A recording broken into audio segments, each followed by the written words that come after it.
కళ్ళు మూసుకున్నాను, మీరు తీసుకోండి.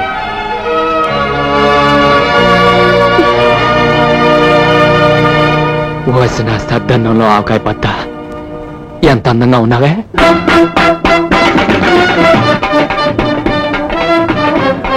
అమ్మ నా పూరిలో కూర, ఇక్కడున్నావా? ఓతన్నా.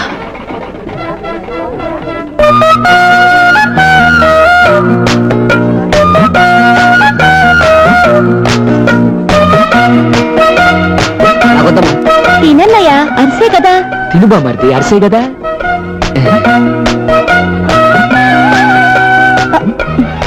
ఇదేంటమ్మా నాకేవే? నీకు షుగర్ కదా బాబాయ్. నీకు షుగర్ కదా మామయ్య. ఇదిగో వదినా, నువ్వు వడ్డించు. ఇదిగో చెల్లమ్మా, వడ్డించు. ఇంత మంచి ఫిగర్ని పట్టుకుని చెల్లెమ్మ అంటావా? కళ్ళు పోతాయి. కాళ్ళు పోయినా సరే నువ్వు ఎప్పుడు చెల్లమ్మవే. నీ కర్మ. ఎంతంతునా నేనా మమ జీవన హేతునా. ఆగండి, ఈ పెళ్లి జరగడానికి వీల్లేదు. ఇలాంటి రొటీన్ డైలాగులు ఏమైనా ఉన్నాయా బాబు? ఉన్నాయి బాబు.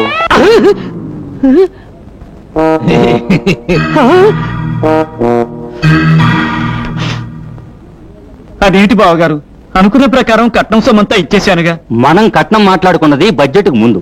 నిన్న బడ్జెట్ లో రేట్లన్నీ పెరిగిపోయాయి కాబట్టి మా వాడి రేటు మరో 25,000 పెంచుతున్నాను. నేను తట్టుకోలేను బావగారు. అయితే మా వాడు తాళి కట్టుకోలేడు. అయితే వెళ్ళిపోదాం నాన్న. వెళ్ళిపోదానన్నా, అక్కడ పోలీస్ స్టేషన్ లో ఎస్ఐ గారు ఎదురు చూస్తుంటారు. ఎస్ఐ ఎందుకు? ఆయనకు పెళ్లి కాని కూతురు ఏమైనా ఉందా? కాదు, మంచి ఓటమైన లాటి ఉంది. లాఠీయా? అదెందుకు? కట్నం కోసం మీరు తాళి కట్టనన్నారని నేను కంప్లైంట్ ఇస్తానుగా, అప్పుడు లాఠీతో మీ ఇద్దరిని పెళ్లి చేస్తారు.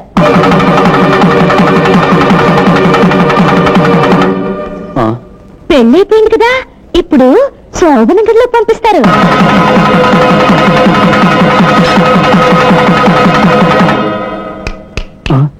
గదిలోకి వెళ్ళారు కదా, ఇప్పుడు ఎందు భోజనం వడ్డిస్తారు.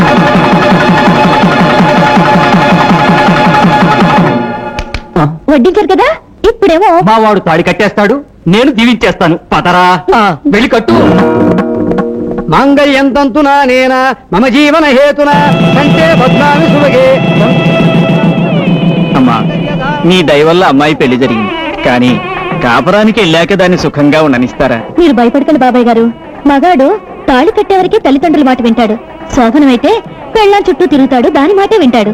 ఈ విషయం మన లక్ష్మికి తెలియకపోతే నేను చెబుతాను. మీరు నిశ్చింతగా ఉండండి. అక్కర్లేదు, బాబు నా మాట కాదండు. నేను గీసిన గీత దాటడు.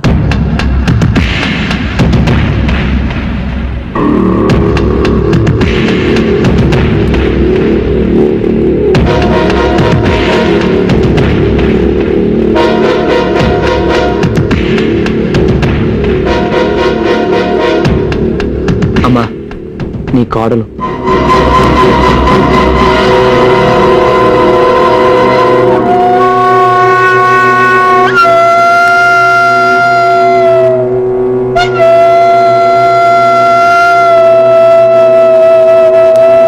మగాడు తాళి కట్టేవరకే తల్లిదండ్రుల మాట వింటాడు. శోభనమైతే పెళ్ళాం చుట్టూ తిరుగుతాడు, దాని మాటే వింటాడు. అలా తప్పని పరిస్థితిలో తాళి కట్టాల్సి వచ్చింది. నీకు చెప్పకుండా పెళ్లి చేసుకున్నాను, కోపంగా ఉందమ్మా? నా కొడుకు ఇంత గొప్ప పని చేసినందుకు గర్వపడుతున్నాను, ఎంతో ఆనందిస్తున్నాను. చూసా మా అమ్మ ఎంత మంచిదో. నేను చెప్పాను మా అమ్మ కోపం రాదని. పిల్ల పాపలతో కలకాలం వర్తిల్లండి. లేవండి, అమ్మాయిని లోపల తీసుకెళ్ళి బాబు. వెళ్ళమ్మా.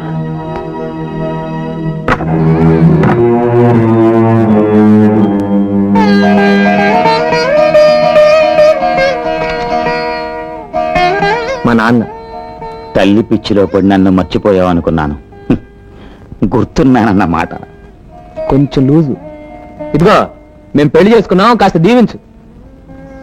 శుభం. దేవుడు మిమ్మల్ని చల్లగా చూస్తాడు. నీ పేరేమిటమ్మా? సుధారాణి అండి. లక్ష్మీదేవిలా ఉన్నావమ్మా. అందుకని పేకపీసి చంపేస్తావేంటి? కాదురా, నా కోళ్ళకి 2 మంచి మాటలు చెప్దామని.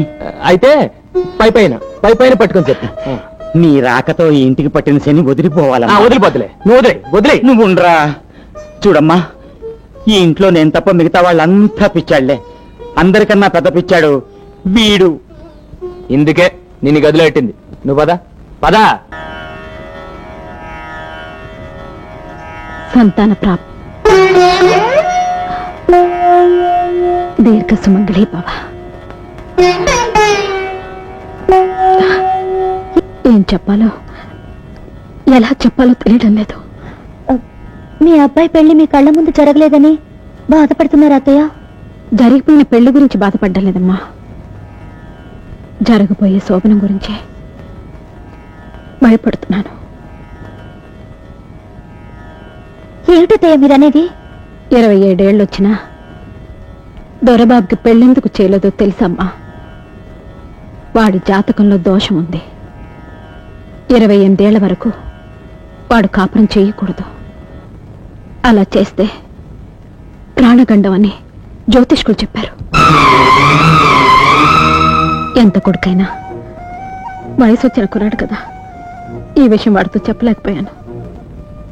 అందుకే తప్పనిసరి ఇప్పుడు నీతో చెప్తున్నానమ్మా.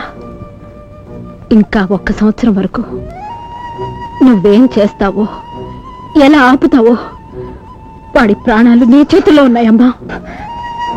నా తాళిబొట్టు నేను కాపాడుకుంటానత్తయ్య. గడువు తీరే వరకు ఆయన దూరంగానే ఉంచుతాను. కానీ వాడు మగవాడమ్మా. నేను ఆడదానత్తయ్య. ఈ విషయం నాలోనే దాచుకుంటాను. మీరు నిశ్చింతగా ఉండండి. ఏమిటోనమ్మా, పగవాళ్ళకు కూడా రాకూడని కష్టం నీకొచ్చింది. ఈ విషయంలో మాత్రం మీ ఇద్దరి మధ్య అపార్థాలు రాకుండా చూసుకో తల్లి.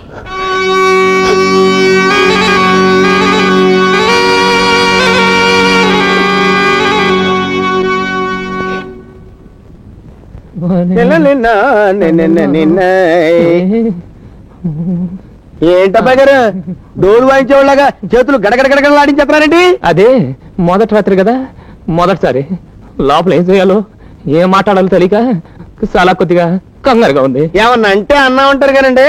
నేను ఈ పరిస్థితి ముందే ఊహించి ఓ తూరు పంపు సెట్ దగ్గరికి వెళ్ళండి, కోసంత ప్రాక్టీస్ అయిద్దండి అని చెప్పాను.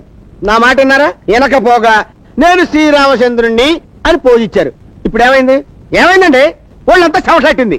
అబ్బా భయపట్టకరా, ఇప్పుడు ఏం చేయాలో చెప్పు. ఓ పని చేయండి, సరాసరి గదిలోకి వెళ్ళండి. వెళ్ళారు కదా, జేబులోంచి 50 రూపాయల నోటు తీసి పట్టుకోండి. పట్టుకున్నారు కదా, కంచుగారు పాల గ్లాస్ ఇచ్చుకొని వస్తారండి. వచ్చారు కదా, అటు ఇటు చూసి 50 రూపాయల నోటు లటక్కని జాకెట్లు చూసేయండి. ఆ తర్వాత చూసుకోండి నా బెంగళూరు బెండకాయ. అయ్యి బాబోయ్, ఇంకా ఇక్కడ ఉన్నారంటండి. ఏమన్నంటే అన్నా ఉంటారు. వెళ్ళండి.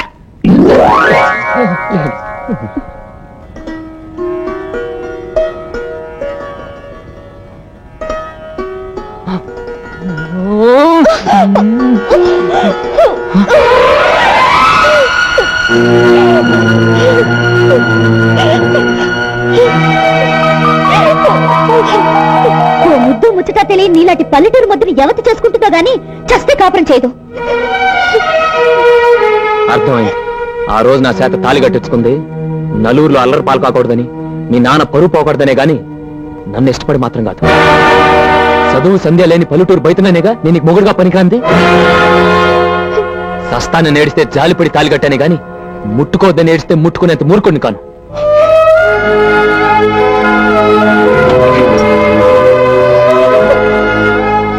చూడు, నీ మొగుడుగా ఓ మొగాడుగా నేనేమైనా చేయగలను, కానీ ఏమీ చేయను. ఎందుకో తెలుసా? నేను మనిషిని. మొగుడనే మాటకు అర్థం తెలుసుకొని, ఆ మొగుడు కట్టిన తాళికి విలువ తెలుసుకొని, నీ అంతటి నువ్వు నా దగ్గరకు వచ్చిన రోజే నువ్వు నా భార్య అవుతావు.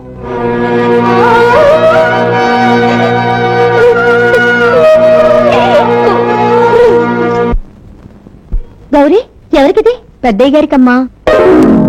మావయ్య గారికి ఇలాంటి భోజనమా? అత్తయ్య గారిని చూసిందంటే నీ ఉద్యోగం ఊడుతుంది. రోజు ఇలాగే పెట్టమని ఆవిడే చెప్పారమ్మా. సరే, ఎటివు.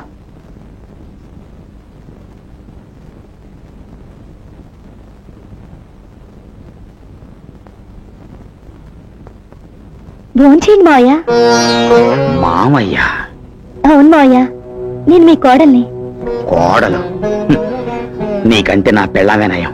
తన కడుపున కాయ కాసే వరకన్నా అది నాతో కాపురం చేసింది.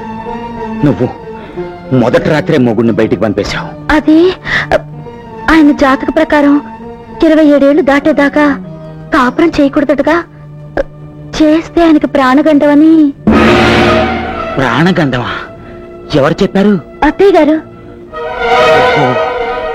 ఇది ఆ పాము కక్కిన విషమా? నా కొడుకు జాతకంలో అలాంటి గండాలేం లేవు తల్లి. మరి అత్తయ్య గారు నిన్ను మాయ చేసింది. దేనికి? నువ్వు చదువుకుందానివి, నీ దగ్గర తన ఆటలు సాగమని గ్రహించుంటుంది. మీ ఇద్దరిని విడదీసి ఏ తెలివి తక్కువ దాన్నో రెండో కోళ్లగా తెచ్చుకుని ఈ ఆస్తి మొత్తం కాజేయాలని పన్నాగం పన్నుంటుంది. దాని చేతిలో ఆట బొమ్మలా కాకుండా వాణ్ణి మనిషిగా మార్చు తల్లి. అది నాగదేవత కాదు, నాగు పాము అన్న నిజం వాడికి తెలియజేయి. తప్పకుండా ఆ నాగు పాము కూరలు పీకి దాని పడక మీద నాట్యం చేస్తాను.